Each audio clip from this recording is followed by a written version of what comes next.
magandang araw na naman po. Nandito na naman po tayo sa Completos Recados at ako pa rin po ang inyong kasama, si Bien Dacles. At ngayong araw na ito, ang lagi nating pinag-uusapan ay tungkol sa batas. At kapag tungkol sa batas, ang ating kasama at lagi nating, kaututang dila sa usapang batas ay ang nag-iisang Attorney Mark, si Attorney Mark Tolentino. Hello po, Bien. Hello. Long time no see. Oo nga, medyo matagal-tagal din Oh, yan. yes. Oo. Ilang linggo din. Parang gano'n na rin. Tama. Ayan, so kasama natin ngayon si Attorney Pogi, ang ating pag-uusapan ngayong araw na ito. Attorney Mark, ano nga po ba pag-uusapan natin? Sexual harassment. Yes, sexual harassment Yes. yan. Kasi yun, actually, very famous yan or popular yan sa mga work environment or sa educational environment. Yes, oo nga. Tama Madalas yan. yung mga kaso doon ang gagaling eh. Kasi, Yes, tama yan. Bakit nga ba gano'n, Attorney? Kasi ang sexual harassment kasi defined ng batas kung sino ang maging liable ng sexual harassment. First, kailangan employer, amo, employee, kahit employee, pwede. Kahit employee. Or Employee teacher. to employee yun. Yes, pwede yan. Teacher, coach, or trainer, basta may tinatawag na authority, influence, and moral ascendancy sa subject. As a object. So, pwede doon, Attorney, yung kamag-anak mo, pwede rin. Basta may authority, authority. influence, and moral ascendancy, but not kamag-anak, kailangan sa work environment Okay. or sa educational environment. But sabi po ng batas, regardless whether or not yung sexual favor tinanggap ng biktima.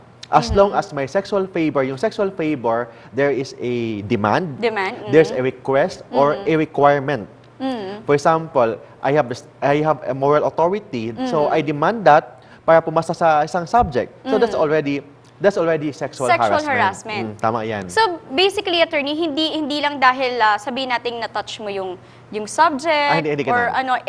it's not like that na sexual harassment. Hindi So, ganun. ibig sabihin, kahit verbal lang siya, pwede nating masabing sexual harassment Yes, siya. as long as may tinatawag na sexual favor. Yung sexual favor, diniemand, or ni-request, or as a requirement.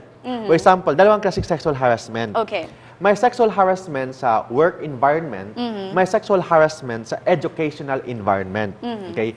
Ano yung sexual harassment sa work environment?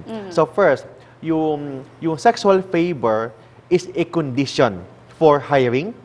For example, kunin kita pero may mga kondisyon na sexual favor. Okay. I-promote. Or bibigyan ng magandang terms and conditions sa employment. Tapos, pag hindi pumayag yung biktima, i-demote. I-demote or okay. pag-initan or yung pwedeng hindi tanggapin or tanggalin, that's already sexual harassment. Yun ang first requirement Yun yung sa first. work environment. Or kahit wala yun, basta yung sexual favor cause intimidation, hostile or offensive environment. There's already sexual harassment sa work environment. Kahit yung tipong attorney na parang napahiya siya because dun sa gustong ipagawa nung Tama. suspect. Basta kailangan sexual favor. Okay. Hindi ano-ano. Kasi kailangan sexual favor, demand, ni-request, or as a condition for employment. Whether or not that demand, request, or requirement was accepted. Whether or not. Whether or not. It Okay. means kung tinanggap, sexual harassment. Kung hindi tinanggap, sexual harassment. Kung pumayag yung biktima, sexual harassment pa rin yan. Kasi nakalagay sa batas, regardless whether the demand request was accepted. Yun Okay. yan. Yung pangalawa, attorney. Yung tinatawag sa educational. Pag educational, kailangan yung akusado, kailangan may care, custody, or is entrusted sa education ng isang estudyante. Tapos, yung sexual favor is a condition for Okay. passing sa yung Sa subject. pumasa, or taasan ang grado, or gawing honor, cum laude, valedictorian, or for example, free tuition fees, may mga free allowance, mga libro, that's already sexual harassment. That's sexual harassment. Yes, sexual so, harassment. ibig sabihin, attorney, since nabanggit nyo kanina, may kinalaman sa education. So, hindi lang basta sa school pwede rin ito sa ibang institution. Yes, hindi ka lang sa school, mga training institution. Yes. Yes, kasama yan. Basta yung accused may authority, may influence, may tinatawag na moral ascendancy. So it means, pag yung biktima at saka yung akusado, same level lang, walang sexual harassment. Okay. For example, employee against another employee, there's no sexual harassment. Pero yung employee, supervisor, yung isang employee, mas mababa yung rank. It means this supervisor, may authority, may influence, may moral ascendancy, there's already sexual harassment. So, hindi pwedeng, kung kunwari tayo, attorney, magkatrabaho tayo of the Same same level. Hindi yan. Hindi pwede. Walang sexual harassment, pero pwede maging liable ng acts of lasciviousness. Acts of lasciviousness. Iba yan. Okay. Iba Sige, yun. dahil napasok natin yan, attorney, ano po ba yung pagkakaiba ng sexual harassment at saka yung acts of lasciviousness? Yung acts of lasciviousness is a crime na nakalagay po sa revised penal code. While itong tinatawag na sexual harassment is a special crime. Okay? It means, pag special crime, good faith is not a defense. Alright. Okay? Good faith is not a defense. Whereas, dyan sa acts of lasciviousness, good faith is a defense. It means maging liable ka ng acts of lasciviousness if you have an intent na pambabastos. Alright. Kung wala kang intent na pambabastos, there's no acts of lasciviousness. Whereas, in sexual harassment, hindi kailangan intent. As long as may demand, may request, may requirement for sexual favor, and hindi kailangan na tinanggap. In fact, kahit tinatanggap yan, pasok na yung sexual harassment. It means mas strict ang sexual harassment. Kasi intention is not a defense. Good faith is not a defense. Whereas in acts of lasciviousness, good faith is a defense. Alright. Ganun yan. Ito, medyo i-deepen natin ng konti yun, attorney, para mas, kumbaga, mas ma-figure nila, mas ma-imagine ng ating mga viewers kung ano ba yung pagkakaiba ng acts of lasciviousness at saka yung sexual harassment.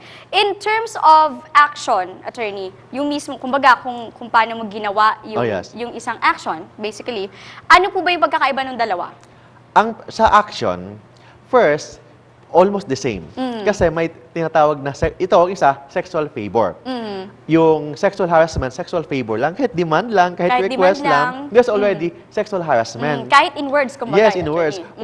While in acts of lasciviousness, kailangan may konting hipo. Okay. Kailangan natatouch mo talaga yung Natatouch victim. mo. Of course, kasi may tinatawag na action. Okay. Kung salita lang, hindi siya matatawag na acts of lasciviousness, pwedeng masasabi natin slander of deeds. Ibang kaso yan. Ibang kaso ulit Ibang kaso yun. yan. Kasi ang sexual harassment, mere demand, mere request, as long as yung demand, yung request, may sexual favor, there's already a sexual harassment. Okay. While acts of lasciviousness, kailangan may konting hipo. Then, hindi kailangan na yung akusado, may authority, may influence, kahit sino. Basta yung intent niya, yung utak niya is to do pambabastos. Pag may konting pambabastos na, pasok na yung acts of lasciviousness. But, kung in good faith, there is no crime. There is no crime. Yes. So, attorney, what we are saying here, na pag sinabi mong acts of lasciviousness siya, whether or not kamag-anak mo siya, kaibigan, kung ano man yung estado niya, katrabaho mo siya, supervisor mo siya o hindi, pwede siyang acts of lasciviousness. Yes, tama yan. Pero pagka sexual harassment, dalawa lang, di ba, attorney? It's either in an educational institution or sa Work-related. trabaho. Yes, tama. Then, kailangan yung akusado may authority, may influence, and may moral ascendancy sa biktima. Alright, okay. Ito naman, attorney, medyo lawakan natin dun tayo sa sexual harassment. Ano po ba yung laman o nilalaman ng batas na ito? Okay. Ang laman po ng batas na ito, nag-define po ng sexual harassment. Ano yung sexual harassment? May dalawang klaseng sexual harassment. Sexual harassment sa educational institution, sexual harassment sa work-related. Yan. Then, yung tao na who directs, who induce another person na gawin ang sexual harassment, liable as a principal. Okay. Hindi siya accessory. Okay? So it means, pag sinabihan mo si boss na gawin mo yan, yung secretary, kasama ka na sa sexual harassment. Okay. Of the same level ng parang parusa. Yes, same Okay. level. Mhm. Kung sinabihin mo, for example, sip-sip ka na staff. Oo, na staff. Sinabihin mo si boss, yung secretary maganda yan, hipuan mo yan. Kumbaga, nagsusulsul siya. Yan. Pag ganyan, kasama siya sa sexual harassment. At kasing bigat din. nung Same magiging level. Same niya. level as a principal. Okay? Whereas, doon ka sa acts of lascivious business, pag gumaganon ka lang, accessory ka lang. So pwede ka pang hindi madamay dito. Kung mayroon man, Ganon. konti lang. Konti lang, Bawasan yung isang degree, yung liability mo. Whereas sa sexual harassment, same level. Yun yan. Okay. Tapos, pag boss ka, kung boss ka, may nagsusumbong na sexual harassment. Nagsusumbong dyan, for example, may konting report. Yes. Tapos, wala kang ginagawa. Maging liable ka ng damages. Kasi hindi mo tinulungan yung victim. Yes. It means if you are the head of the corporation, you are the head of the company, kung may na-receive kang information about acts of what they call sexual harassment sa business establishment mo, tapos wala kang ginagawa, liable ka for damages. I see. In fact, sabi po ng batas, the employer shall be solidarily liable. When we say solidarily liable, ang damages po ng akusado, kung hindi makabayad si akusado, pwede ikaw yung maging liable. Ng damages kasi, in crimes po kasi, a person who is criminally liable is also civilly liable. Dalawa yan, di ba? Yes, So it means, yung employer, pag alam niya na may sexual harassment, tapos wala siyang ginagawa, of course, hindi siya maging criminally liable, Yes. but maging civilly liable siya for damages. Kasi may obligation siya. According sa sexual harassment law, ang obligation ng isang employer is to make sure or to assure na walang sexual harassment sa kanyang company. Okay. Okay. Tapos kung meron man, kailangan mag-establish siya ng procedure for the investigation, yung settlement, procedure for the prosecution ng sexual harassment. Hindi po pwede na bulag siya, pipi pa siya. May obligation siya kasi the sexual harassment law is actually in pursuance sa ating saligang batas. Sabi po natin sa saligang batas that the state has the obligation to guarantee full respect of human rights and dignity of every human being. So it means, because of the policy of the state, may batas. Ito ang sexual harassment law. And yung sexual harassment law, nagbibigay ng obligation sa lahat po ng employer and head of any educational and work-related environment not to preserve the safety of their employees and students. Especially against sexual acts. Yun yan. Paano yun, attorney, kung late na niya nalaman yung mga nangyayari sa kumpanya niya? Pero napag-isip-isip niya na, sige, isusumbong ko na to. Hindi naman siya liable doon kahit medyo napatagal yung pagsusumbong niya. For example, you're the victim. Yes. Same also with rape.